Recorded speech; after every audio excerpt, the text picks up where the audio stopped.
हरि ओम नमः शिवाय, हरि ओम नमः शिवाय, हरि ओम नमः शिवाय, हरि ओम नमः शिवाय, हरि ओम नमः शिवाय, हरि ओम नमः शिवाय, हरि ओम नमः शिवाय, हरि ओम नमः शिवाय, हरि ओम नमः शिवाय, हरि ओम नमः शिवाय, हरि ओम नमः शिवाय।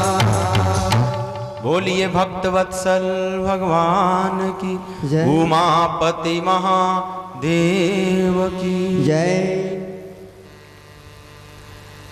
भगवान और बड़े हुए, अब नामकरण संस्कार होता है।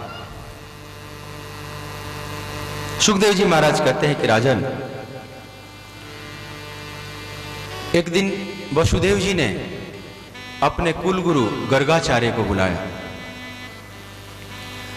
और उनसे बोला कि आप जरा गोकुल में जाइए, क्योंकि नंदराय जी को तो ध्यान ही नहीं कि बच्चों का नामकरण भी होना चाहिए। वे तो ऐसे उत्सव में मशगूल हैं कि उन्हें ध्यान ही नहीं जा रहा। तो आप जाकर जरा स्मृति दिलाइए। गर्गाचार्य गोकुल में आते हैं और नंद भवन के सामने से गुजरते हैं। नंद बाबा उठकर प्रणाम करते हैं आचार्य गर्ग को। पूछा कि महाराज कहाँ जा रहे हैं? गर्गाचार्य बोले कि हम लोगों का और काम ही क्या है, कहीं नामकरण संस्कार करना है, कहीं गृह प्रवेश कराना है, कहीं शादी ब्याह कराना है। तब तक याद, उद्देश्य तो था कि उनको याद दिला दिया जाए।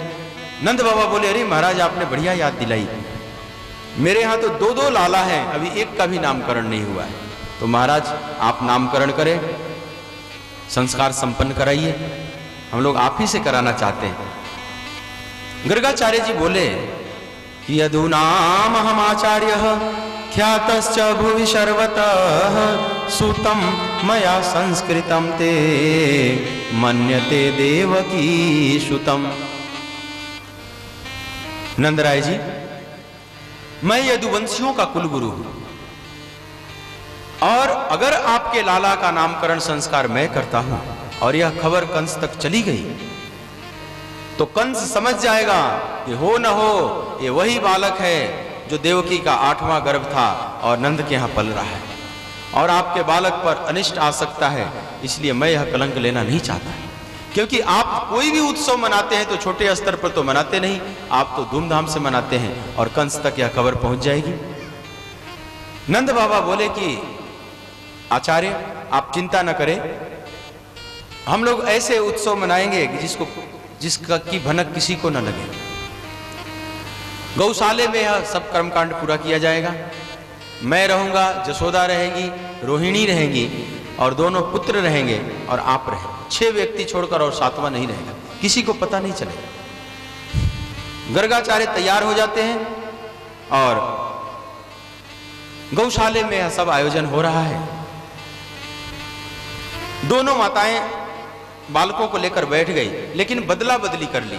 जसोदा रोहिणी के बालक को ले ली गोद में और रोहिणी जसोदा के लाला को, परीक्षा लेने के लिए कि बाबा देखें समझता है कि नहीं। गर्गाचार्य जब बैठे तो समझ गए कि माताओं ने बच्चों का बदला बदली कर लिया है, और जो जसोदा के गोद में बालक है उसको लक्ष्य करके गर्गाचार्य बोले कि अयम ही रोहिणी पुत्रो रमयन सुहृदो गुणे आख्यास्ते राम इति बलाधिक्याद बलम विदु। मैया, तुम्हारे गोद में जो बालक है तुम्हारा नहीं है, रोहिणी का है। इसका नाम पड़ेगा राम, लेकिन बल के आधिक्य के कारण इसको बलराम के नाम से जाना जाएगा। वैसे इसके और भी बहुत से नाम होंगे, संकर्षण भी नाम पड़ेंगे, दाऊ, बलदेव इत्यादि नामों से भी जाना जाएगा। इस तरह से नामकरण सुनकर, बलराम नाम सुनकर मैया बड़ी प्रसन्न हुई। अब गर्गाचार्य की दृष्टि जाती है रोहिणी के गोद में जो बालक है श्याम वर्ण के, और उस बालक को देखते ही गर्गाचार्य की समाधि लग गई। थोड़ी देर के लिए बाह्य ज्ञान शून्य हो गया, आंखें ऐसी पुतलियां टंग गई, श्वास बंद हो गया। माताओं ने देखा कि क्या हो गया, जड़ की तरह बैठे हुए, देखा कि श्वास भी नहीं चल रही। अब तो बड़ी चिंतित हुई माताएं कि अगर कुछ होना था तो हमारे ही यहाँ आकर होना था इनको। उनको लगा कि गए काम से बैठे बैठे, लेकिन ये जड़ समाधि थी, भाव समाधि थी। फिर गर्गाचार्य थोड़ी देर के लिए बाहर आए और अद्भुत भगवान के समझ गए रूप को। और गर्गाचार्य बोलने वाले थे कि मैया तेरे गोद में जो बालक है ना वह साक्षात नारायण है, ऐसा बोलने वाले थे। तब तक नारायण बोले, तब तक भगवान ने इशारा किया कि आगे बात मत बताना, नहीं तो फिर वात्सल्य लीला पूरी नहीं हो पाएगी। तो फिर बात बदल देते हैं, साक्षात नारायण जैसा है। तो फिर माताएं प्रसन्न हो गई कि हाँ नारायण जैसा है गुणों में, ये तो ठीक है। और अब नामकरण करते हैं कि आसन वर्णास्त्रयो ह्यास्य गृहीतो नु युगम तनु शुक्लो रक्तस्तथा पीता इदानीम कृष्णताम गतः। मैया इस बालक के बहुत से जन्म हो चुके हैं युगों युगों में। किसी जन्म में यह शुक्ल वर्ण का था, किसी जन्म में रक्त वर्ण का था, कभी पीत वर्ण का था, और इदानीम कृष्णताम गतः, इस समय यह कृष्ण रूप में आया हुआ है, सांवले रूप में, इसलिए इनका नाम पड़ेगा कृष्ण। और यह जीव मात्र को अपनी तरफ आकर्षित करेगा, बालक सबको खींचेगा अपनी तरफ, इसलिए भी इसको कृष्ण कहा जाएगा। करसती श कृष्ण, जो सबको आकर्षित करता है अपनी तरफ, इसलिए कृष्ण। मैया और भी इसके बहुत से नाम होंगे।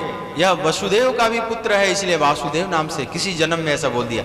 किसी समय यह वसुदेव का भी पुत्र रहा है, इसलिए इसका नाम वासुदेव भी पड़ेगा। इसको जनार्दन के रूप में भी जाना जाएगा, वार्ष्णेय के रूप में भी जाना जाएगा, गिरधारी, नटवर, नंदलाल, गोपाल, गोविंद, अनेकों नामों से जाना जाएगा। यह मां जगत में यह अनंत गुण संपन्न होगा बालक, और प्रत्येक गुणों के आधार पर इसके एक एक नाम होंगे।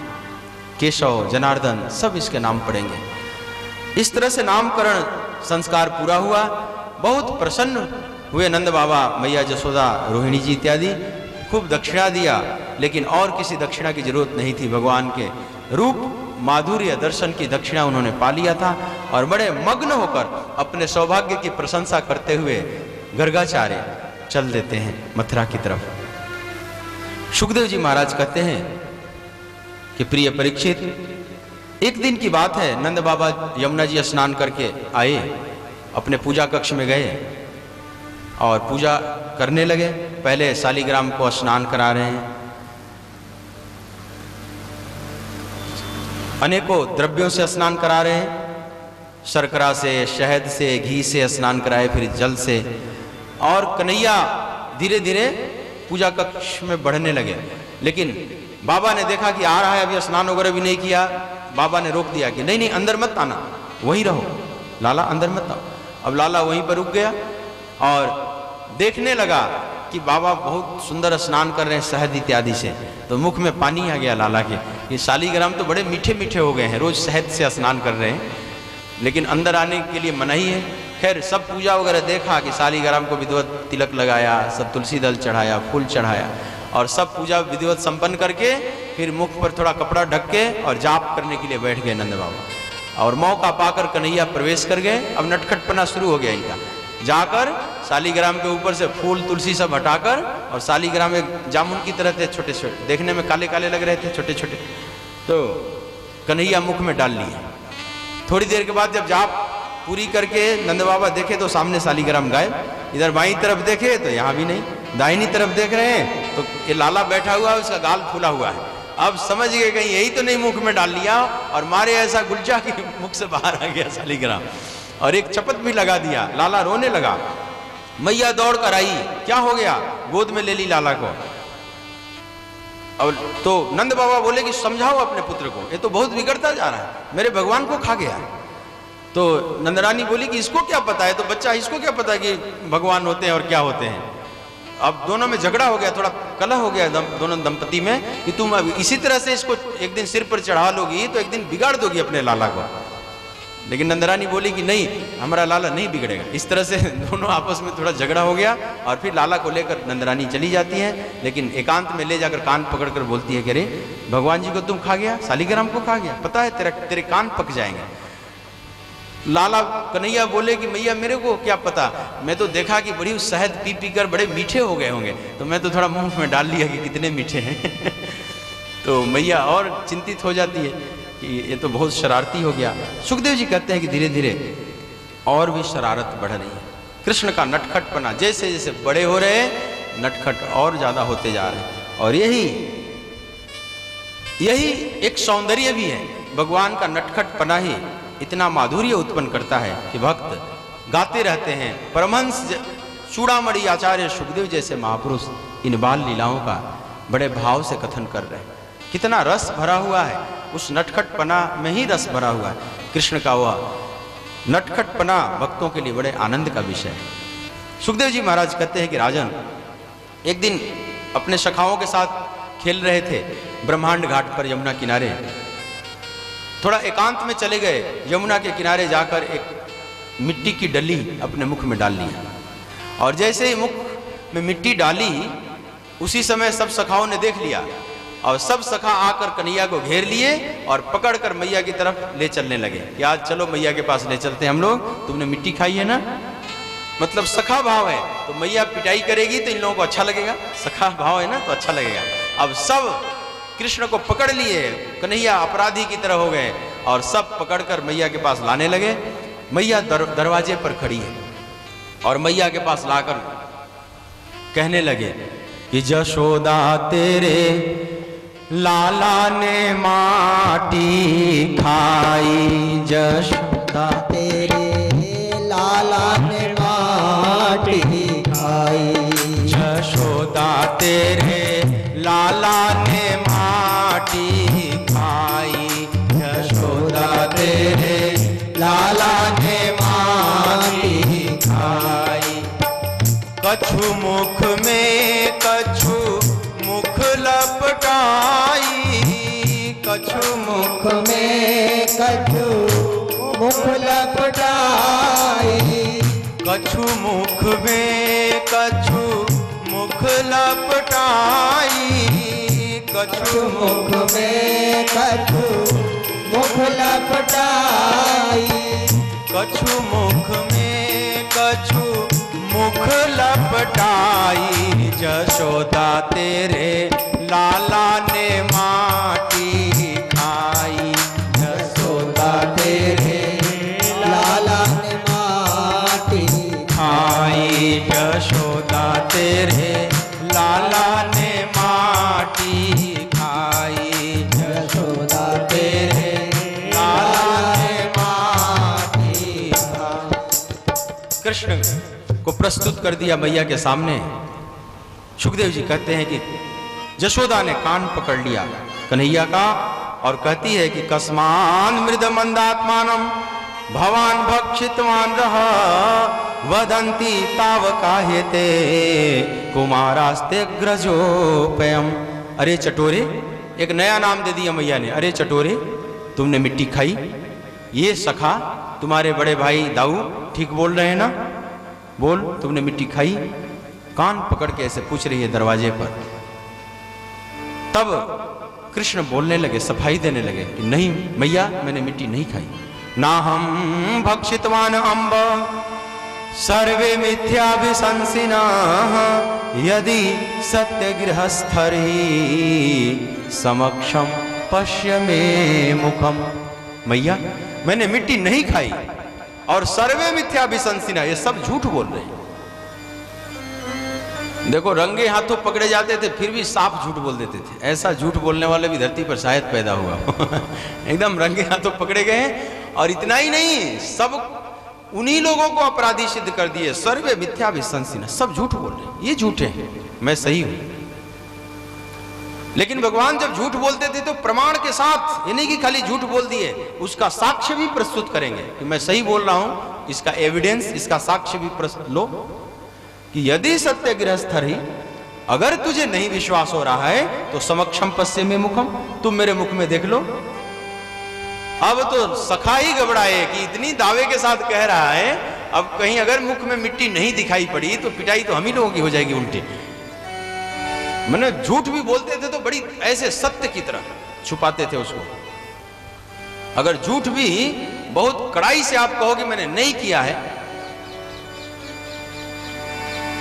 तो जैसे सत्य जैसा प्रतीत होने लगता है।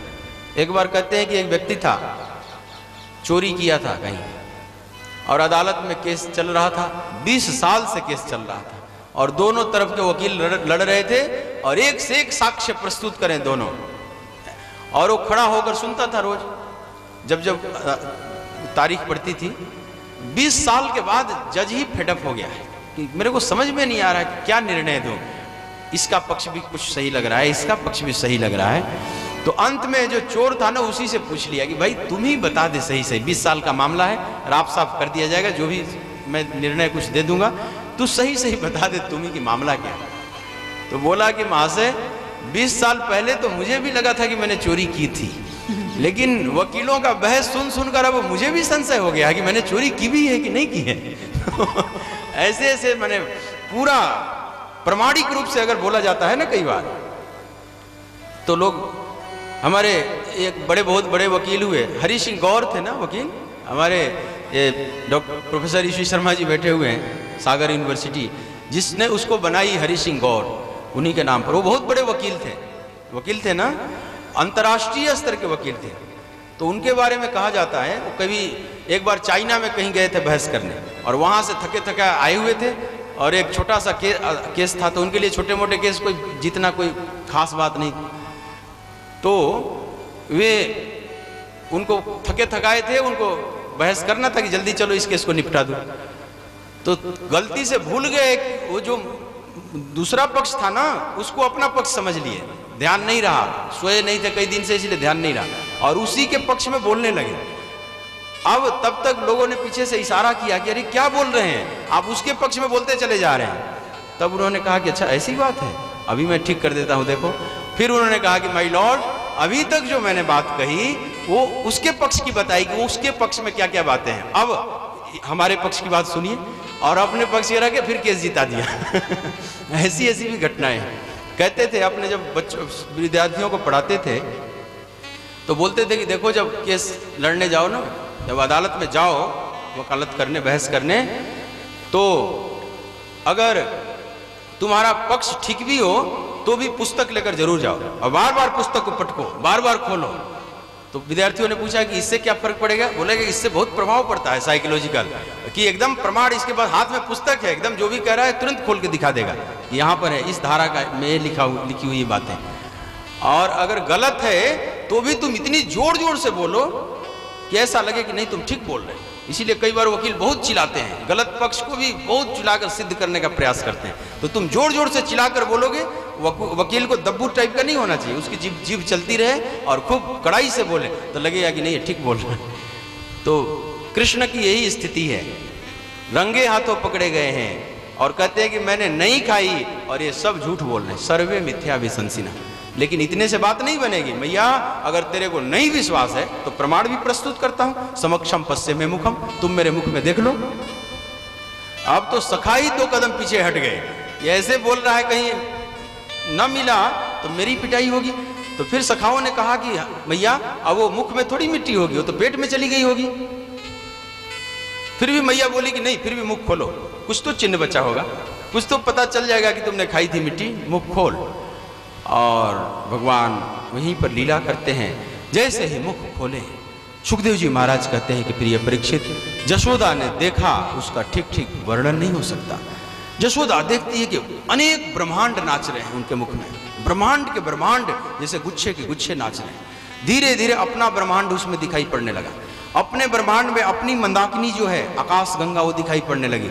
धीरे धीरे आकाश गंगा में अपना सौर मंडल सामने आ गया, अपने सौर मंडल में फिर 9 ग्रह परिक्रमा करते हुए सूरज के दिखाई पड़ने लगे। धीरे धीरे पृथ्वी नाचती हुई सामने आ गई बिल्कुल उस मुख में, पृथ्वी भी में भी भारतवर्ष सामने आ गया नाचता हुआ, भारतवर्ष में भी ब्रजमंडल दिखाई पड़ने लगा, ब्रजमंडल में भी गोकुल नगरी दिखाई पड़ने लगी, गोकुल में भी यमुना तट, जैसे जूम करो आजकल सैटेलाइट से पिक्चर देखो आकाश से जो लिया गया है धरती का, तो आप जूम करते जाओ तो सब दिखते चला जाता है। अब यमुना नदी गोकुल तट पर बसी हुई नगरी ये दिखाई पड़ने लगी, और उसके बाद वो नंद भवन भी दिखने लगा, और नंद भवन के दरवाजे पर जशोदा खड़ी बैठी है और लाला का कान पकड़कर और कह रही है कि मुख खोल। वाह, यह भी दृश्य देखिए, कान पकड़े हुए जसोदा स्वयं को देख रही। जब ऐसे दृश्य को देखी तो एकदम चक्कर आने लगा। जसोदा को एक भय व्याप्त हुआ कि जिसको मैं बालक समझ रही हूं, ये कोई महान पुरुष है, तो कोई परम चेतना है। और भगवान ने योग माया को आदेश दिया कि तुरंत विस्मृत करा दो, क्योंकि वात्सल्य रस फिर पूरा नहीं हो पाएगा। और तुरंत योग माया ने सब विस्मृत करा दिया। जसोदा को कुछ बात समझ में नहीं आ रही, मैंने कोई सपना देखा, या मेरी बुद्धि खराब हो गई है, या किसी देवता की कोई माया है, ये क्या है? जसोदा इस रहस्य को कभी सुलझा नहीं पाई। भगवान इस तरह से बीच बीच में अपने ऐश्वर्य का भी प्रदर्शन करते चले जा रहे हैं। बोलिए भक्त वत्सल भगवान की जय। अब सुखदेव जी महाराज कहते हैं कि कृष्ण और बड़े हो गए, लगभग 3 साल के, शरारत और बढ़ती जा रही है। एक दिन मैया जसोदा ने उनको माखन खाने को दिया, लेकिन जब कृष्ण माखन खाए तो बड़ा स्वाद आया। फिर कन्हैया सोचे कि मैया आज तक माखन क्यों नहीं खिलाई थी, आज पहली बार माखन खा रहे हैं, इतना स्वादिष्ट चीज। तो माखन में स्वाद आने लगा। अब घर में चोरी करके माखन खाने लगे। यहीं से चोरी प्रारंभ हो गई माखन की, लेकिन पहले घर में, क्योंकि जब मैया दे उस माखन में जितना स्वाद आवे ना, जो चोरी करके खाए उसमें ज्यादा स्वाद आता था। तो और आगे भी चोरी करनी है दूसरे के घरों में भी, तो पहले ट्रेनिंग लेनी होगी अपने घर में, तो अपने घर में ही पहले चोरी प्रारंभ करते। एक दिन मटकी रखी हुई एक कमरे में, कोने में, अंधेरे में, उसमें जाकर कन्हैया माखन खाने लगे। तो मैया सोच रही है आज लाला दिखाई नहीं पड़ रहा है, कहाँ है, या तो सो गया है या कोई और बात है। तो मैया आवाज लगाई, लाला कहाँ हो? तो अंदर से आवाज आती है, यही हूँ, ठीक हूँ। मैया समझ गई मुख भारी लग रहा है, कुछ गड़बड़ तो नहीं है। आकर देख रही है, अरे लाला क्या कर रहा है तू? माखन खा रहा है? कन्हैया बोले कि मैया मैं तेरा ही काम कर रहा हूं। मेरा काम? तो हाँ, तेरे माखन में चींटी लग गई थी, तो चींटी निकाल रहा था। तो मैया ने देखा कि बड़ा बुद्धिमान है, पूरा हाजिर जवाब है, तुरंत उत्तर बनाकर दे दिया। लेकिन मैया पूछी कि ठीक है, तू चींटी निकाल रहा था, तेरे मुख में माखन कहां से लगा? तो कन्हैया बोले कि मैया तू बहुत भोली है, तुम्हें नहीं पता, एक मक्खी बहुत तंग कर रही थी, बार बार मुख पर बैठ जाती थी, तो उसको भगाने में मुख में माखन लग गए।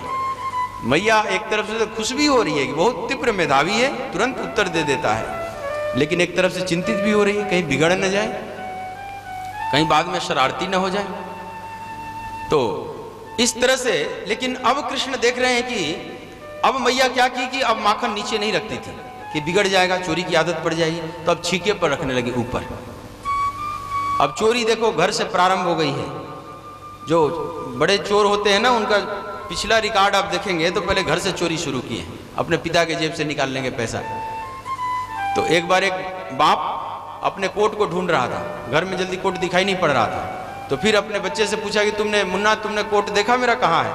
तो मुन्ना बोला कि मैं तो 20 बार उसमें हाथ डालकर देख चुका हूँ, उसमें 1 रुपया तक नहीं निकला, क्या करूँगा आपका कोट लेकर मैं।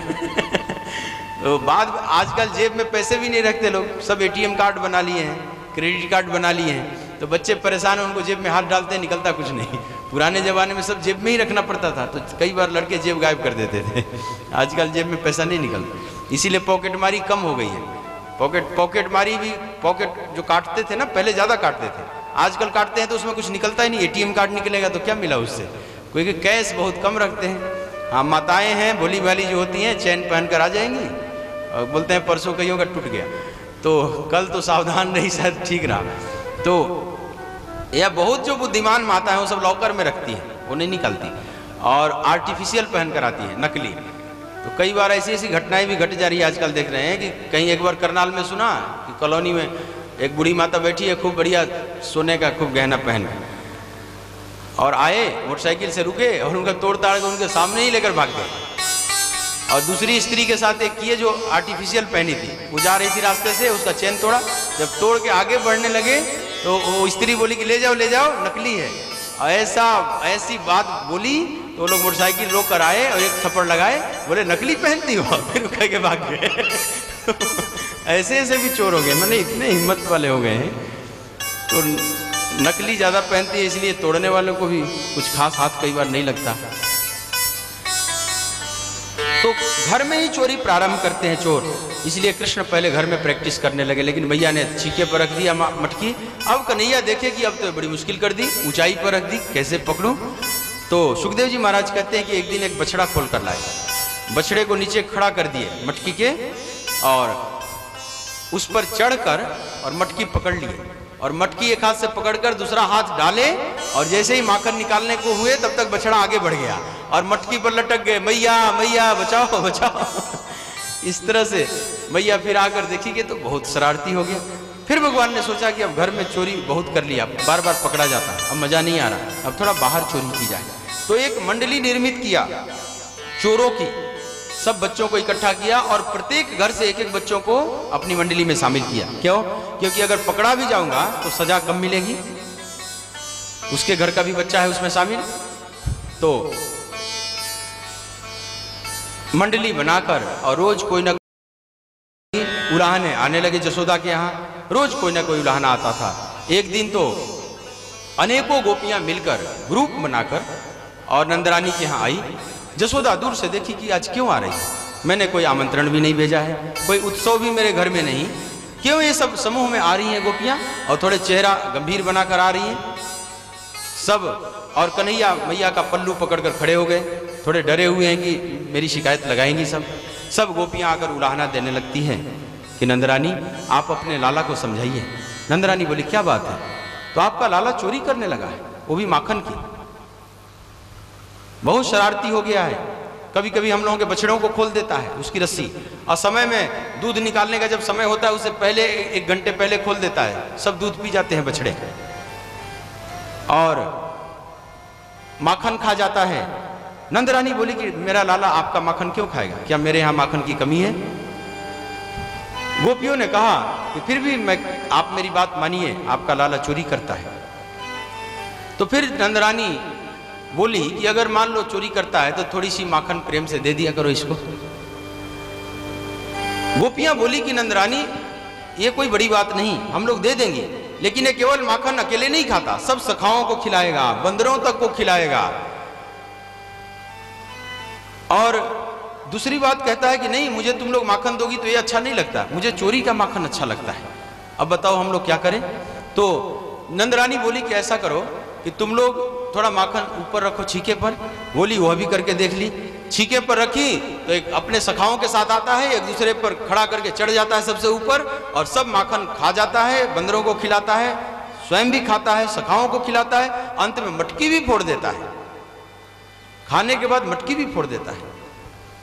फिर जसोदा बोली कि अच्छा ऐसा करो तुम लोग अंधेरे में माखन को रखा करो जहां दिखाई न पड़े। गोपियां बोली कि यह भी करके देख लिया। अंधेरे में जब रखती हैं हम लोग तो नंदरानी जब तुम्हारा लाला अंधेरे में प्रवेश करता है तो इसके शरीर से कुछ प्रकाश निकलता है, और उस प्रकाश में अंधेरा नष्ट हो जाता है और ये सब कुछ देख लेता है, कुछ भी नहीं छुपता। अब तो नंदरानी बड़ी परेशान है कि मैं कौन सा उपाय करूं। फिर नंदरानी अंत में बोलती है कि अच्छा ऐसा करो तुम लोग थोड़ा डांट दिया करो मेरे लाला को, कोई बात नहीं, तुम लोग थोड़ा डरा दो, क्रोध का चेहरा बनाकर इसको डराओ तो फिर नहीं करेगा। गोपियां बोली वह भी करके देख ली हम लोग। नंदरानी जब तुम्हारे लाला को हम लोग गुस्से में डांटती हैं तो तुम्हारा लाला थोड़ा मुस्कुरा देता है, ऐसा मुस्कुराता है कि सब गुस्सा ठंडा हो जाता है, कुछ उस समय हम लोग कर ही नहीं पाती। अब जसोदा मैया भी सिर पिट ली कि फिर मैं क्या करूं अब। लेकिन नंदरानी देख रही हैं कि गोपियां एक तरफ तो उलाहना दे रही हैं और दूसरी तरफ से कृष्ण को देख रही है।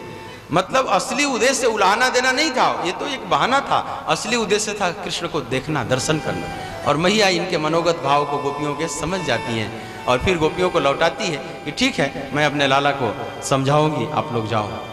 लेकिन एक बूढ़ी गोपी थी, बड़े टेढ़े निगाह की, मतलब स्वभाव की थी, और वह परेशान थी कि कैसे कन्हैया को पकड़कर और जसोदा के पास प्रस्तुत करूं, क्योंकि जसोदा ठीक से मानती नहीं कि मेरा लाला चोरी करता है। तो उसको बहुत भगवान ने परेशान किया है। वह पहरा देती रहती थी घर में छुप कर कि कहीं से भी आएगा तो हम लोग पकड़ लेंगे उसको।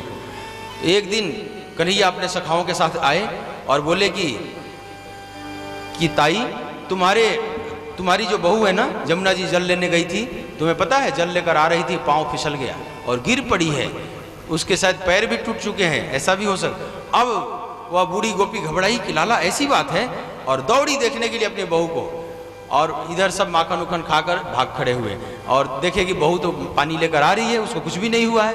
अब तो और चिढ़ गई, अब तो सोचती थी कि कैसे भी रंगे हाथों इसको पकड़ लूँ, एक दिन पकड़ में आ जाए सही सही और फिर जसोदा के पास ले जाऊँ, इसकी पिटाई कराऊँ। तो उसने एक उपाय लगाया, मटकी तो छिके पर लटका दी थी, उसमें घंटी बांध दी और छुप गई कमरे में कि ये सब आएंगे और जब माखन खाएंगे तो घंटी कहीं ना कहीं से बज जाएगी। अलार्म लगा दी, हम कहीं भी रहेंगे हमें पता चल जाएगा और आकर इसको पकड़ लूंगी। तो भगवान आकर जब देखे सखाओं के साथ कि तो घंटी बांध रखी है, उसके षड्यंत्र को समझ गए। तो घंटी से उन्होंने कहा कि देखो बजना मत। तो घंटी भी बोली कि ठीक है प्रभु नहीं बजो। भगवान तो किसी से बात कर सकते हैं, सब चेतन है उनके लिए, जड़ कुछ भी नहीं यहाँ पर। तो सखा के ऊपर सखा, सखा के ऊपर सखा, सबसे ऊपर कन्हैया चढ़ गए, फिर मटकी पकड़ लिए। पहले मटकी से माखन निकाल निकाल कर अपने सखाओं को खिलाए। जब सखा खूब खा लिए तो अब स्वयं भी खाना चाहे, लेकिन अपने मुख में जैसे ही माखन डालना चाहे उसी समय घंटी बजने लगी, टन टन टन टन टन टन घंटी बजने लगी। अब तो बूढ़ी गोपी आ गई दौड़कर और सब सखा भागे और ये रंगे हाथों पकड़े गए। अब कृष्ण नाराज हो गए घंटी पर कि तुम बजी क्यों, तुम तो मना की थी कि मैं नहीं बजूंगी। तो घंटी बोली कि भगवान और समय तो मैं चुप रह सकती हूँ, लेकिन ठाकुर का भोग लग रहा है, बिना मेरे बजे भोग कैसे लगेगा, मैं कैसे चुप रह सकती हूँ। अब तो भगवान ही हार गए उसके साथ। अब बूढ़ी गोपी पकड़ ली कलाई, कान पकड़ ली और कान पकड़कर ले चलने लगी जसोदा के पास। बड़े गुस्से में गलियों में ले जाने लगी, घूंघट थोड़ा डाल ली, ऊपर से पर्दा कर ली। तो थोड़ी दूर ले गई तो भगवान बोले कि मैया बहुत दर्द हो रहा है कान में, जरा बाह पकड़ लो। तो उसको भी दया है कि हाँ लाला का कान दर्द कर रहा हो, चलो कलाई ही पकड़ लेती। तो जैसे ही कलाई पकड़ना चाहिए, उसका भी बच्चा साथ साथ चल रहा था, पीछे पीछे सब ग्वाल बाल चल रहे थे कि आज पिटाई होगी तो हम लोग देखेंगे। तो उसका भी बच्चा चल रहा था, उसी के बच्चे का हाथ पकड़ा दिया और वो उसी को लेकर चली जा रही है। दूसरे गली से घूमकर जल्दी अपने घर में आकर बैठ गए और वह दरवाजे पर आ रही है, ओ नंदरानी, ओ जसोदा, बड़े गुस्से में चिल्ला रही है। जसोदा मैया दौड़कर दरवाजे पर आई, क्या हो गया है, ऐसे क्यों चिल्ला रही है, और अपने बालक का हाथ पकड़ी हुई है। कन्हैया आकर खड़े हो गए मैया के पास और शिकायत करने लगे कि देखो अपने लाला को देखो, तुम कहती थी ना कि मेरा लाला चोरी नहीं करता है, आज रंगे हाथों पकड़ कर लाई है, जरा देखो। अब कन्हैया बोले मैया को कि मैया देख लो कौन झूठा है, तुम देख लो। मैया भी देखी कि तो लाला मेरे पास है, क्या बोल रही है। तो मैया बोली कि नहीं मेरा लाला तू सही है, यही झूठ बोली, इसकी बुद्धि खराब होगी। जसोदा बोली कि अरे तुम जरा, तुम्हारी बुद्धि तो नहीं खराब हो गई है इस उम्र में, देखो तो किसका हाथ पकड़ी हो। और वो देख रही है तो अपने ही बेटे का हाथ पकड़ी है। अब तो बहुत नाराज हुई, एक चपत लगाई बेटे को, तुम मरने कहाँ से आ गया। और देख रही है कि उधर लाला खड़ा है, बोलता है पाए लागू मामी ताही, वहां से कह रहा अब इसकी बुद्धि और खराब हो गई। अरे जसोदा तेरा लाला कुछ समझ में नहीं आ रहा, मेरी बुद्धि खराब हो गई है, क्या हो गया है मुझे, मतलब बहुत परेशान किए उस गोपी को। लेकिन एक चीज ध्यान दे, सुखदेव जी महाराज कहते हैं यह जो माखन चोरी लीला है ना भगवान की, यह कोई चोरी नहीं थी ढंग से। अगर विचार करके देखें, वास्तव में जिसके यहाँ चोरी भगवान नहीं करते थे, उनकी गौएं दूध देना कम कर देते और उनको आनंद भी नहीं आता था। उन गोपियों को अंदर से उनको बड़ा आनंद आता था, उलाहना देने का भी आनंद और चोरी करते थे उसका भी आनंद। सब चाहती थी अंदर से कि आवे, इसी बहाने कन्हैया का दर्शन मिलता था। और माखन चोरी लीला का कई रहस्य है। मैंने बात की थी आपसे कि कृष्ण की लीला सरस के साथ साथ सारगर्भित भी है, तो साथ में उसके सारगर्भित रूप को भी ध्यान में लेना है। माखन चोरी लीला के माध्यम से भगवान जगत को क्या संदेश देना चाहते हैं, तो इसमें बहुत गूढ़ संदेश है। एक तो यहीं से कंस को चैलेंज करने लगे। भगवान ये कहना चाहते हैं कि जो पौष्टिक आहार है उस पर प्रथम अधिकार बच्चों का है, जो बैलेंस डाइट है। जो बच्चे अगर बैलेंस संतुलित आहार नहीं लेंगे तो बच्चे भविष्य हैं राष्ट्र के, वे कमजोर हो जाएंगे। तो घर में किसी के भी बच्चे हो तो आप ध्यान देना, प्रथम सबसे पौष्टिक आहार पर अधिकार बच्चों का होना चाहिए, बुजुर्ग लोगों का नहीं। अगर कोई कम बुद्धि के बुजुर्ग होंगे तो स्वयं ही शुद्ध गाय का दूध पीते रहेंगे, स्वयं ही च्यवनप्राश खाते रहेंगे, बच्चों पर ध्यान नहीं देंगे वो ठीक से मिल रहा है कि नहीं, उनको खा रहे हैं कि नहीं। लेकिन जो समझदार हैं उन्हें पता है कि अपना शरीर तो अब खंडहर हो रहा है, अब ये तो केवल बस खड़ा रखना है जैसे तैसे। लेकिन बच्चे का शरीर ग्रोथ पर है, उसको शुद्ध दूध चाहिए, उसको शुद्ध संतुलित आहार मिल रहा है कि नहीं, इस बात की खोज खबर लेती रहनी चाहिए घर पर छोटे बच्चों के लिए। और बचपन का खाया पिया वो बुढ़ापे तक काम आता है, और बचपन में अगर ठीक से नहीं खाया तो उम्र के एक पड़ाव पर अनेकों बीमारियों का शिकार हो जाता है बालक। तो बचपन का खाया पिया बहुत दिन तक काम आता है, मतलब समझ ले माँ का दूध या बचपन का जो खाया पिया है सब बुढ़ापे तक काम आता है। तो बचपन में प्रयास करना कि संतुलित आहार दो। माखन उस समय सबसे संतुलित आहार था, आज भी है। आज के बच्चे भले खाएं चाहे ना खाएं, लेकिन है संतुलित आहार, बहुत सुंदर चीज है। और भगवान ने कहा कि ये सब पहले बच्चों का अधिकार है। और जो शुद्ध माखन था ना, एक नंबर वाला, वो राजा ले लेता था, अपने यहाँ मंगा लेता था। भगवान ने रोक लगा दिया कि कैसा राजा जो बच्चों का हक छीनकर खा जाता है। और यहीं से कंस को चैलेंज देना शुरू कर दिया अभी से, क्या मथुरा माखन नहीं जाएगा, जो हम लोगों से बचेगा तभी जाएगा। दूसरी बात कि माखन चोरी, खाने पीने की चोरी ये बच्चे कर रहे हैं, इसको क्या चोरी कहा जा सकता है? ठीक से नहीं कहा जा सकता। दुनिया की कोई भी ऐसी अदालत होगी जो 3-4 साल के बच्चे अगर खाने पीने की चोरी कर रहे हैं और अदालत में कोई उस पर आरोप लगा दे तो कोई अदालत उसको सजा देगी, और अदालत खुश होगी कि कम से कम खा तो रहे हैं। क्योंकि आज के बच्चे तो जल्दी खाते ही नहीं, दूध पिलाओ माखन खिलाओ नहीं खाते, ये जंक फूड खाएंगे, फास्ट पिज्जा खाएंगे, पास्ता खाएंगे, मैगी खाएंगे, लेकिन जल्दी नहीं खाते। माखन मिश्री खाते हैं आज के बच्चे? नहीं खाते। लड्डू पेड़े भी नहीं खाते, कुल पुराने जमाने की लड्डू पेड़ा तो मुंह में मोड़ लेंगे ऐसे। एक बार दिल्ली में वो एक बच्चे का जन्मदिन मनाया जा रहा था, किसी होटल में आयोजन किया था, तो उसके मित्र भी सब आए हुए थे, छोटे छोटे कुल बच्चे आए थे। तो एक बूढ़े सरदार थे, वे भी कुछ बच्चों का मनोरंजन करने के लिए, जादूगर टाइप का था, हाथ की सफाई करने वाला, तो कुछ मनोरंजन करते हैं ना बच्चों के। तो सरदार वर्षों से यही खेल दिखाता था, बच्चों का मनोरंजन करता था, चमत्कार दिखाता था। तो सरदार लड्डू पेड़ा लेकर आते थे, आए हुए थे उस दिन भी, और उसमें से एक बच्चे को बुला लिए, छोटे से बच्चे को, बच्चा इधर आ, बता तुझे क्या चाहिए, तू क्या खाएगा? लड्डू खाएगा, पेड़ा खाएगा, जो खाएगा मैं अभी ला दूंगा। तो सोचा कि जोर से बोलूंगा लड्डू पेड़ा तो इसी में से कोई ना कोई बोल देगा, अब मैं निकाल दूंगा, तो सबको बड़ा आश्चर्य होगा कि देखो जो कहा वही निकाल दिया सरदार जी ने। तो इस बच्चे को बोला कि बोल तुझे क्या चाहिए, लड्डू खाएगा, पेड़ा खाएगा? तो बच्चे ने मुंह लटका लिया, नहीं मैं तो नूडल्स खाऊंगा। अब लड्डू पेड़ा तो खा, अब सरदार तो पुराने जमाने का नूडल्स लेकर आए नहीं थे, बेचारे फंस गए, उनका सारा खेल 2 कौड़ी का हो गया। तो आज के बच्चे ये सब नहीं खाते, जंक फूड खाते हैं। इस पर कई जगह कोर्ट ने रोक भी लगाया है, प्रयास किया है, बीमार भी पड़ते हैं। तो अगर कोई पौष्टिक आहार बच्चे ले रहे हैं तो और लोग खुश होंगे ना कि कम से कम खा तो रहा है बढ़िया चीज। तो कृष्ण चोरी कर रहे हैं, लेकिन यह चोरी नहीं है। दूसरी बात कि जरा आप वैसे भी विचार करें, भगवान को आप चोर कैसे कह सकते हैं? यह सारा जगत किसका है? उन्हीं का है। तो गौएं किसकी हैं? उन्हीं की हैं। गौओं में दूध किसने दिया है? उन्हीं ने दिया है। तो माखन किसका हुआ? उन्हीं का हुआ। तो जो उन्हें बिना दिए खाता है, चोर वो है कि कन्हैया चोर है? जो उन्हें बिना अर्पित किए खाता है वो चोर है ना। तो भगवान कहीं से भी चोर नहीं है।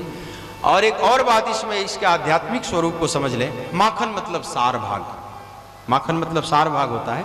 भगवान सारग्राही है, भक्त के हृदय में प्रेम रूपी जो माखन है उसी को खाते हैं, उसी वही आनंदित करता है उनको। भक्त जो भी साधना करता है सबका परिणाम है प्रेम, कि हृदय में प्रेम प्रकट हो जाए, और उस प्रेम के माखन का ही भगवान भोग लगाते हैं। मतलब सारग्राही है भगवान, तो सार को ग्रहण करते हैं। माखन खाने का मतलब यही है, भगवान को सबसे अधिक प्रिय है मक्खन। लेकिन भगवान एक रस वर्धन करने के लिए अनेकों लीलाएं किए हैं, अनेकों बार मैया पकड़ती है। एक बार तो पुनः रंगे हाथों पकड़ ली, लेकिन सूरदास जी अपने पद में लिखते हैं कि कन्हैया कहते हैं कि मैंने माखन नहीं खाई। री मैया मोरी मैं नहीं माखन खायो, मैया मोरी मैं नहीं माखन खायो। अब प्रमाण देते हैं कि मैं कैसे माखन नहीं खाया। भगवान जो भी बात झूठ बोलते हैं तो प्रमाण के साथ। भोर भयो गैयन के पाछे मधुबन मोही पठायो। भोर भयो गैयन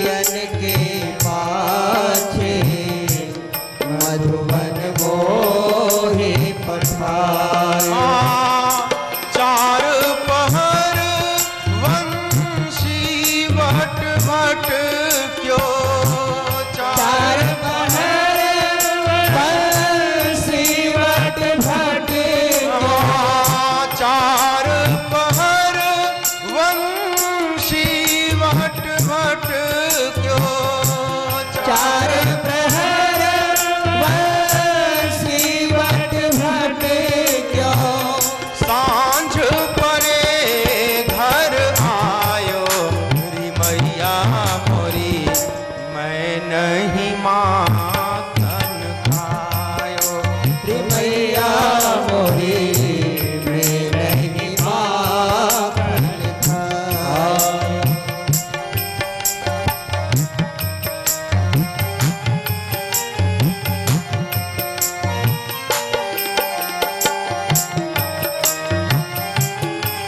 अब दूसरा प्रमाण देते हैं कि और नहीं विश्वास है तो एक और लो प्रमाण। हाँ, मैं बालक बहियन को छोटो छीको के ही विधि पायो। मैं बालक बहियन को छोटो छीको के ही विधि पायो। मानो मैया पूछ रही कि तुम्हारे मुख में माखन कहाँ से लगा, तो इसका प्रमाण देते हैं। हाँ, ग्वाल बाल सब बैर पड़े हैं। ग्वाल बाल सब बैर पड़े हाँ, ग्वाल बाल सब बैर पड़े हैं।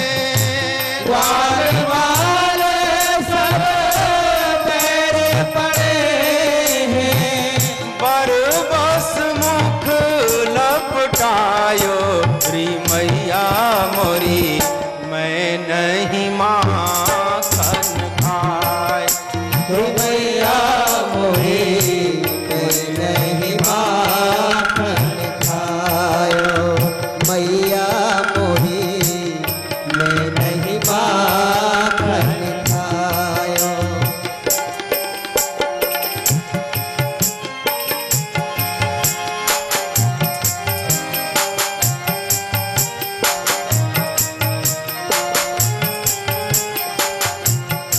अब एक मर्म बात बहुत बोलते हैं, मर्म जगह पर यशोदा के चोट कर रहे हैं कृष्ण।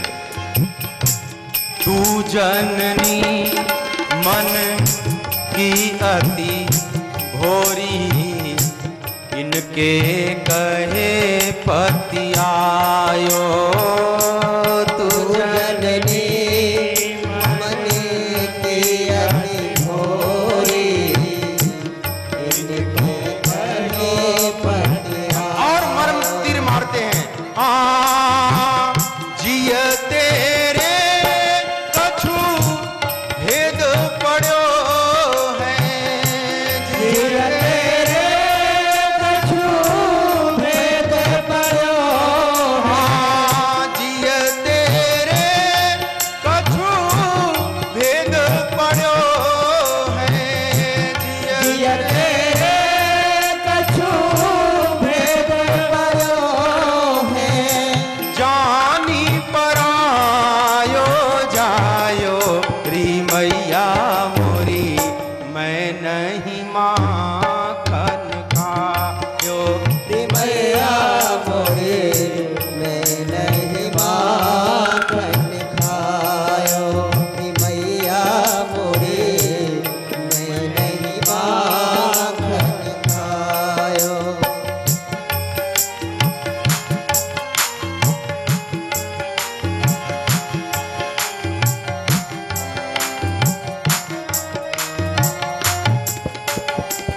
नाराजगी यहाँ तक बढ़ जाती है। मैया भी एकदम चुप, ऐसे मर्म वचन बोलने से मैया भी एकदम आशंकित हो गई। क्या बोल रहा है लाला, जानी परायो जायो। और कृष्ण नाराज हो गए। अभी तक मैया नाराज थी, अब बात उलट गया। अब कृष्ण नाराज है, मैया एकदम अवाक होकर देख रही है। यह ले अपनी लकुटी कमरिया, बहुत ही नाच नचायो। यह ले अपनी लकुटी कमरिया, बहुत ही नाच नचायो। सूरदास तब भी हंसी जसोदा। सूरदास तब भी हंसी यशोदा। सूरदास तब भी हंसी जसोदा सूरदास तब बिहसी यशोदा लय उर कंठ लगायो री मैया मोरी मैं नहीं माखन खायो मैया मोरी मैं माखन खायो री मैया मोरी मैं नहीं माखन खायो रे मैया मोरी मैं नहीं माखन खायो गोविंद मेरो है गोपाल मेरो है गोविंद मेरो है गोपाल मेरो है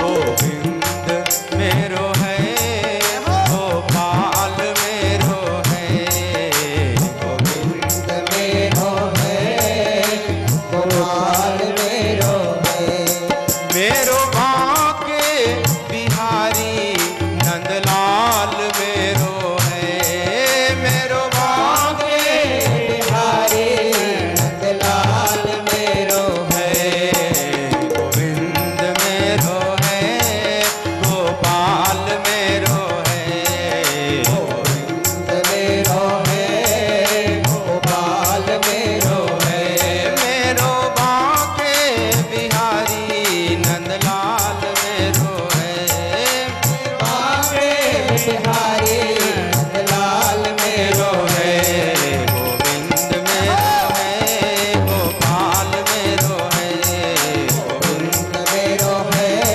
गोपाल मेरो है गोविंद मेरो है गोपाल मेरो है गोविंद मेरो है गोपाल मेरो है मेरो बांके बिहारी नंदलाल मेरो है मेरो बांके बिहारी नंदलाल मेरो है बोलिए बाल कृष्ण लाल की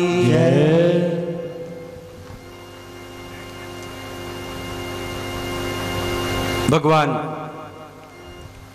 गोकुल वासियों को इस आनंद रस का पान करा रहे हैं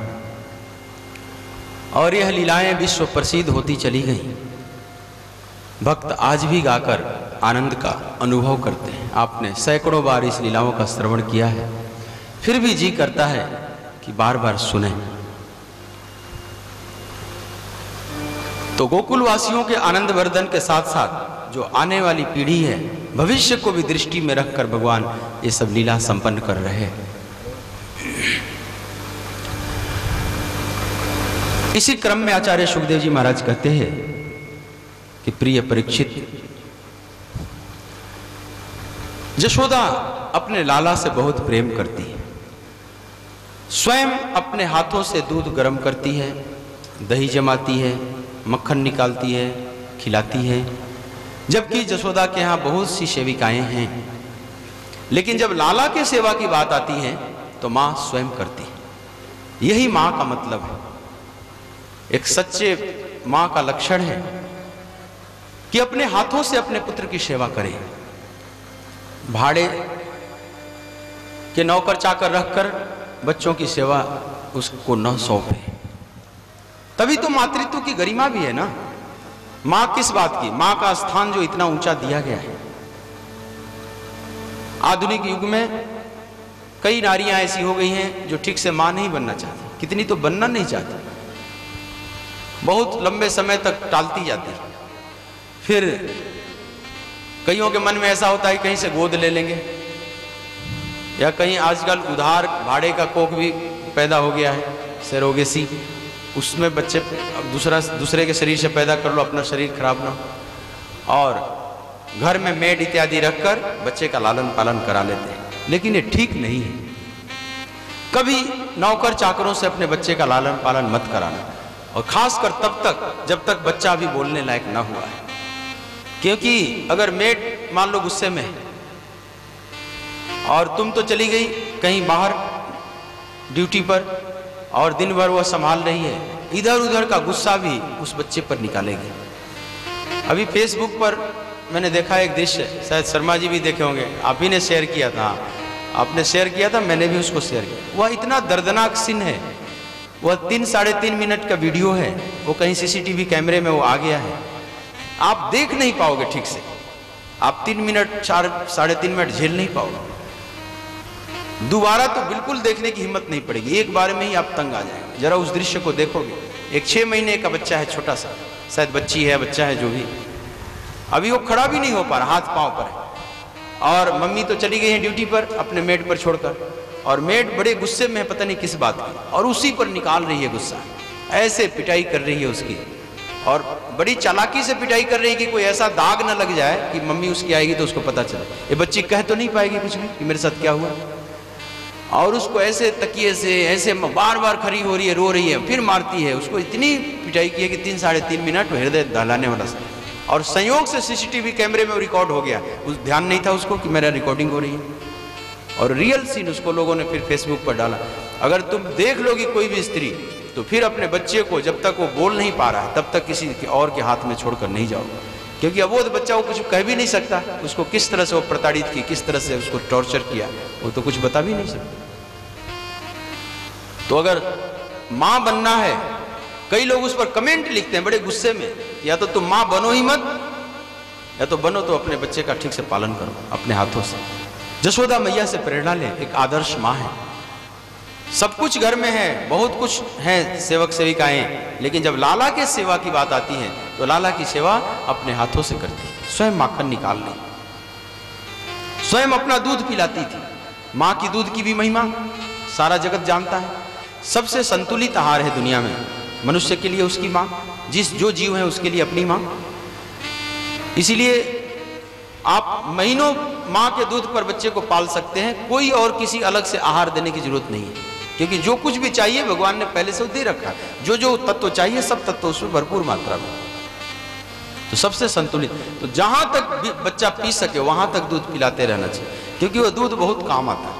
वह जो बचपन में फाउंडेशन बंध जाता है ना, वो बुढ़ापे तक दूध का काम आएगा, उसका असर बुढ़ापे तक रहता है। जब नींव खराब हो जाएगा तो भवन ठीक नहीं बनेगा। जैसे कोई बिल्डिंग खड़ी की जाती है तो पहले मजबूत नींव की खुदाई होती है, नींव को बहुत मजबूत चौड़ा बनाया जाता है, उसमें बढ़िया 1 नंबर की सरिया, 1 नंबर के सीमेंट सब डाले जाते हैं, कंक्रीट डालकर, क्योंकि अगर यह नींव बिगड़ गया तो भवन अब अधिक दिन तक टिकेगा नहीं, कभी भी गिर सकता है। तो यह बचपन नींव है, और उसमें माँ का दूध सबसे अधिक कारगर है उसके स्वास्थ्य को ठीक रखने में। तो प्रयास करना चाहिए कि अधिक से अधिक बच्चा मातृ दूध पर पले, फिर कम पड़े तो बाकी दूध का सहारा जरूर लें, लेकिन अधिक से अधिक उस दूध पर पाले। इसीलिए बुढ़ापे में भी लोग कई बार लड़ाई करते हैं ना, आपस में लड़ जाएंगे बूढ़े बूढ़े, ताल ठोकने लगे, माँ का दूध पिया है तो आ जाओ मतलब माँ का दूध पिया है तो, और बोतल का दूध पिया है तो फिर क्या आएगा, भाग खड़ा होगा तो कन्हैया माँ का दूध पिए थे, इसीलिए, क्योंकि आगे चलकर बड़े बड़े असुरों से सामना होगा, 2-2 हाथ होगा और सब परास्त कर देंगे कन्हैया। तो इतना माखन का बल काम कर रहा था, मैया का दूध का काम, ये दूध कहीं व्यर्थ नहीं जाता, कहीं ना कहीं अपना वह असर दिखाता है। बच्चा साहसी होगा, स्वस्थ होगा, निरोग होगा, फ्रेश माइंड का होगा अगर माँ का दूध ठीक से पिया है। तो मैया अपने हाथों से सेवा कर रही है, इस बात की यहाँ चर्चा कर रहे हैं आचार्य शुभदेव जी महाराज। और एक बात और कह रहे हैं, देखो ये माँ और बच्चे का जो संबंध है ना, केवल दूध ही नहीं पीता बच्चा, माँ का स्पर्श पाकर उसका प्रेम भी उसमें जाता है, और माँ के छाती के दूध के साथ साथ माँ के प्रेम को भी खींचता है। इसमें बहुत सारी बातें हैं साइकोलॉजिकली भी, जिसको आमतौर पर समझना आसान नहीं। दूध के साथ साथ माँ का प्रेम और ममत्व भी पीता है, एक अभिन्न संबंध जुड़ा हुआ है, वो दिखाई नहीं पड़ेगा। वैज्ञानिकों ने प्रयोग किया, रूस के वैज्ञानिकों ने खरगोश के बच्चे पर, एक मादा खरगोश 3 बच्चे दी थी, उसके नवजात बच्चों को वैज्ञानिकों ने प्रयोग करने के लिए उसे छीन लिया और मां को एक पिंजड़े में बंद कर दिया, और उनके बच्चों को लेकर पनडुब्बी के माध्यम से समुद्र के अतल गहराइयों में चला गया, और दोनों तरफ कैमरे लगे हुए हैं, उस पिंजड़े वाले मां पर भी और बच्चों पर भी, नीचे जो समुद्र की गहराई में, और सब स्क्रीन पर देखा जा रहा है। पहले तो मां बहुत तड़पी अपने बच्चों के लिए, फिर थक कर बैठ जाती है, फिर उस बच्चों को टॉर्चर करना शुरू किए नीचे समुद्र की गहराइयों में, इलेक्ट्रिक शॉक देने लगे, कभी कभी बच्चे तड़प जाए।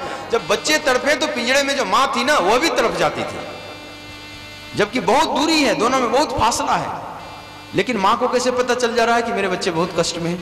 क्रम क्रम से बच्चों को मारना शुरू किया वैज्ञानिकों ने। जब मारते थे तो माँ और भी पिंजड़े में तड़प जाती थी, और ये साथ साथ दोनों घटनाएं घटती थी। तब वैज्ञानिकों ने और सैकड़ों बार प्रयोग किया, एक बार नहीं, और हर बार यही बात दिखाई पड़ी, जितना ही बच्चा नवजात है उतना ही माँ पर ज्यादा प्रभाव पड़ रहा है। वैज्ञानिक लोग एक निष्कर्ष निकाले कि वो हमें दिखाई तो नहीं पड़ रहा है वो कौन सा तंतु जुड़ा हुआ है बच्चे और माँ के बीच में, लेकिन एक बात तो है कि कुछ ना कुछ जरूर जुड़ा हुआ है, वह दिखाई नहीं पड़ रहा है। लेकिन एक बात तो सिद्ध हो गई, तो माँ और बच्चे में एक अजीब संबंध है, वह आंख से नहीं दिखाई पड़ेगा, वह प्रेम का संबंध है। यह वैज्ञानिक भी सिद्ध कर चुके हैं।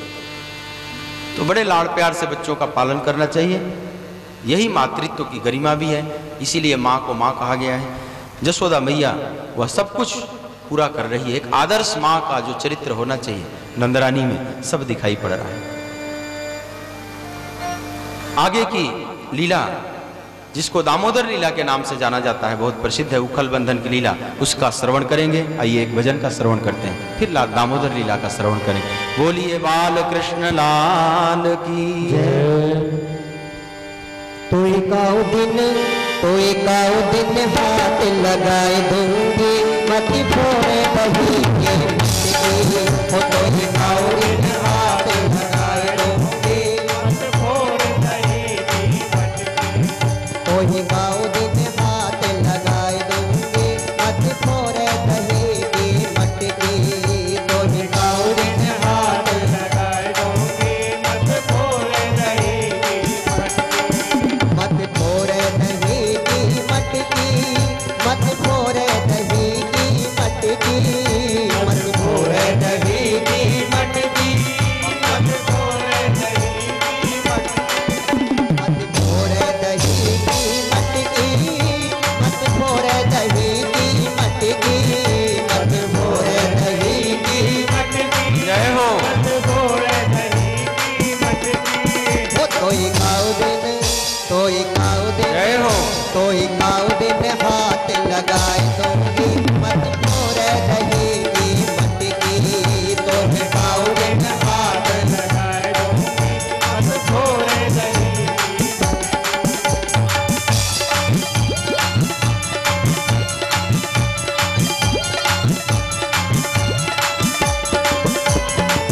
श्री राधे। मैं हूँ ग्वालिन बरसाने की, ग्वालिन बरसाने, मैं हूँ ग्वालिन बरसाने की, ग्वालिन बरसाने, हाँ मैं हूँ ग्वालिन बरसाने की, मैं हूँ ग्वालिन बरसाने। भाई तेरी धौस में नहीं आने की, तेरी धौस में नहीं आने की, भाई तेरी धौस में नहीं आने की, तेरी धौस में नहीं आने की। तेरो रास्ता हो, तेरो रास्ता हो, तेरो रास्ता बंद कराए दूंगी, मत फोड़े दही की मटकी। हाँ तेरो रास्ता बंद कराए दूंगी, मत फोड़े दही की मटकी। मत फोड़े दही की मटकी, मत फोड़े दही की मटकी, मत फोड़े दही की मटकी, मत फोड़े दही की मटकी। तो एकाओ दिन, तो एकाओ दिन, जय हो। तो एकाओ दिन हाथ लगाए दूंगी, मत फोड़े दही की मटकी। तो एकाओ दिन हाथ लगाए दूंगी, मत फोड़े दही की मटकी।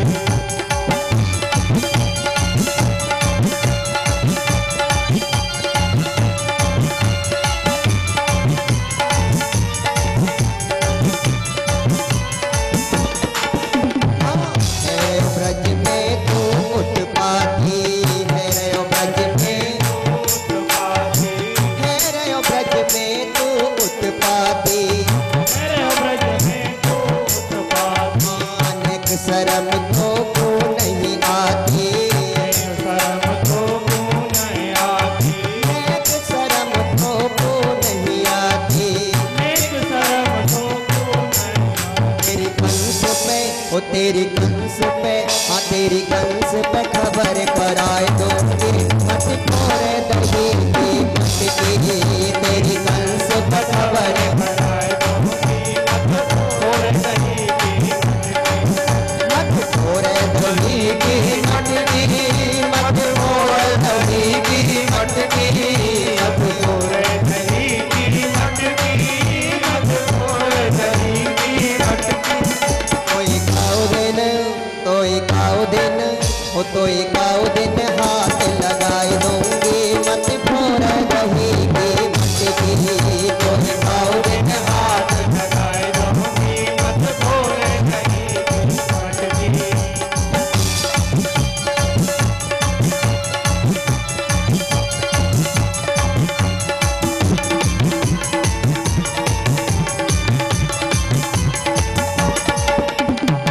तेरी मेरी प्रीत पुरानी, तेरी मेरी प्रीत पुरानी, तेरी मेरी प्रीत पुरानी, तेरी मेरी प्रीत पुरानी, मैंने अब तक नाय पहचानी, मैंने अब तक नाय पहचानी, मैंने अब तक नाय पहचानी, मैंने अब तक नाय पहचानी।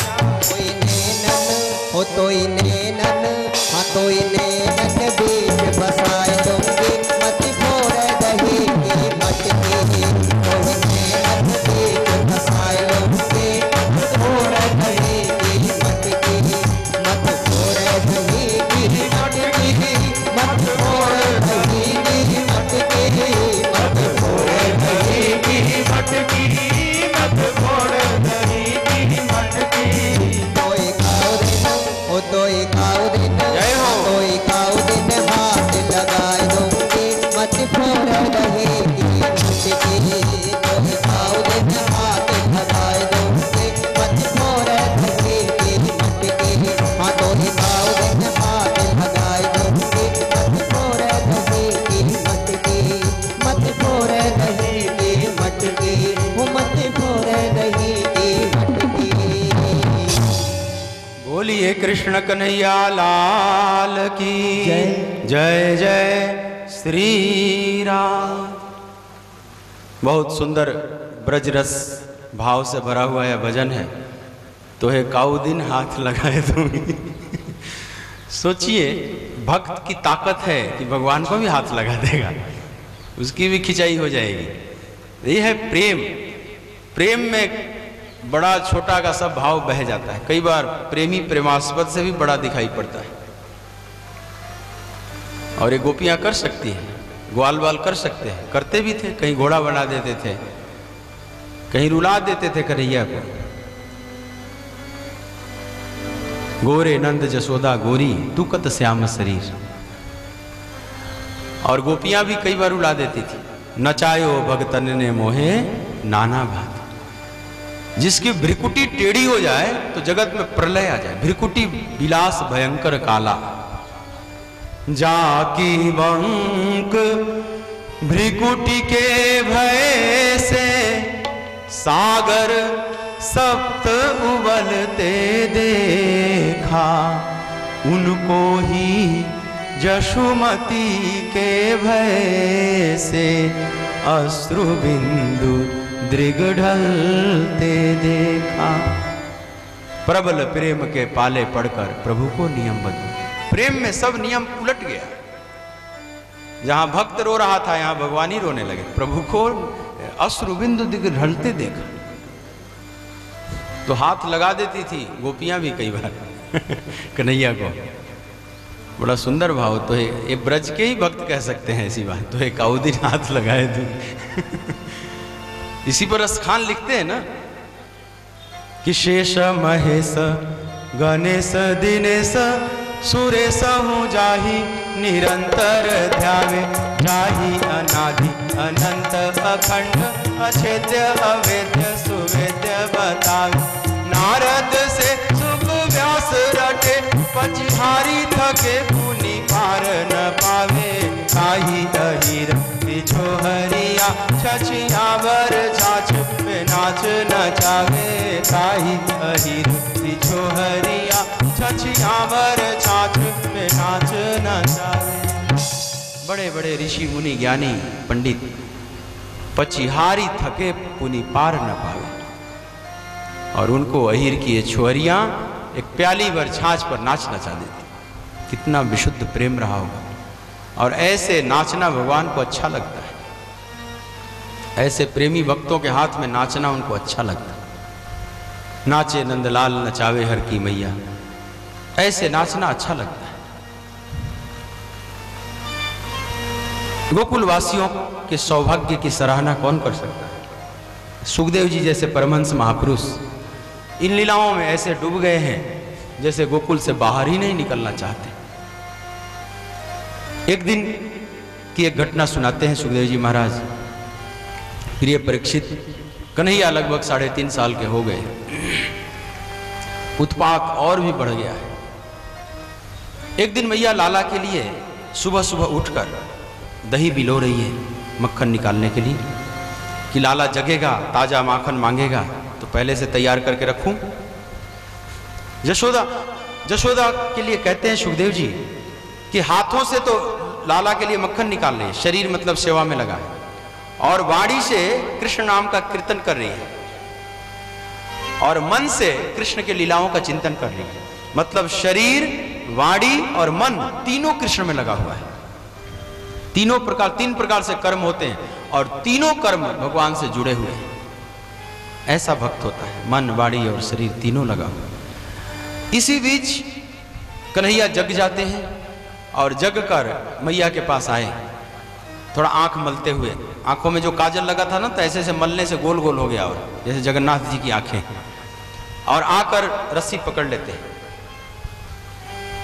रोने लगते हैं, मुझे माखन चाहिए। मैया कह रही है लाला रुको, तेरे लिए ही माखन निकाल रही हूं, लेकिन रस्सी पकड़ के मंथन बंद कर देते हैं, मुझे दूध पीना है। तो मैया के पैर पर पैर रखकर और छाती पर चढ़ जाते हैं, मैया भी गोद में लेकर दूध पिलाने लगे। कन्हैया दूध पीने लगे। इसी बीच सुखदेव जी कहते हैं कि परीक्षित, एक घटना घटती है। जो मटकी रखी थी दूध गर्म करने के लिए चूल्हे पर, उस दूध में उफान आ गया।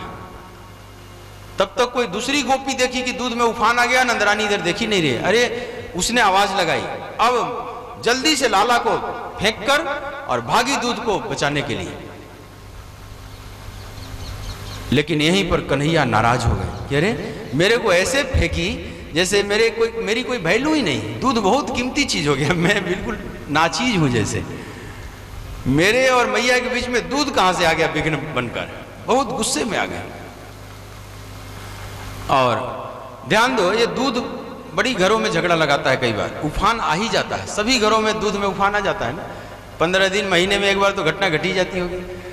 क्योंकि कितना भी गैस धीमा करके जाओ, लेकिन लगता है कि चलो अभी काम कर रही हूं, अभी तो बहुत टाइम लगेगा, तब तक भूल गए, चित्त से उतर ही जाता है। और इधर उफान आ गया, गैस वैस बुझ गया, और अगर पति देवता की निगाह पड़ गई तब तो झगड़ा। अगर सासू की निगाह पड़ गई तो फिर तो आज समझ लो महाभारत होने ही वाला है। ये घर को बर्बाद कर देगी, आग लगा देगी अब घर में। ये देखती नहीं, पता नहीं कहाँ खोई रहती है। अब झगड़ा शुरू। कई बार पति पत्नी में झगड़े हो जाते हैं इस दूध को लेकर। और दूध कितना भी बचो धोखा दे ही देता है, कितना भी, सब महीना 2 महीने में 15 दिन में एक बार मामला गड़बड़ हो ही जाता है। यही जसोदा के यहाँ भी हुआ। लेकिन यह लाला के लिए ही दूध था, बहुत सुंदर दूध, गाय का दूध था, और लाला के लिए ही गर्म हो रहा था। लेकिन लाला तो नाराज हो गया। जसोदा उधर दूध रक्षा करने के लिए गई, और गुस्से में सुखदेव जी महाराज कहते संजात कोप स्फुरित अरुणाधरम, इतने कुपित हो गए कि उनके लाल लाल जो होठ थे ना, उसको अपने दांतों, सफेद दांतों से दबा लिए और होठ फड़कने लगे, इतने क्रोध में आ गए। और गुस्से में आकर इधर उधर देखे तो एक लोढ़ा पड़ा हुआ था, और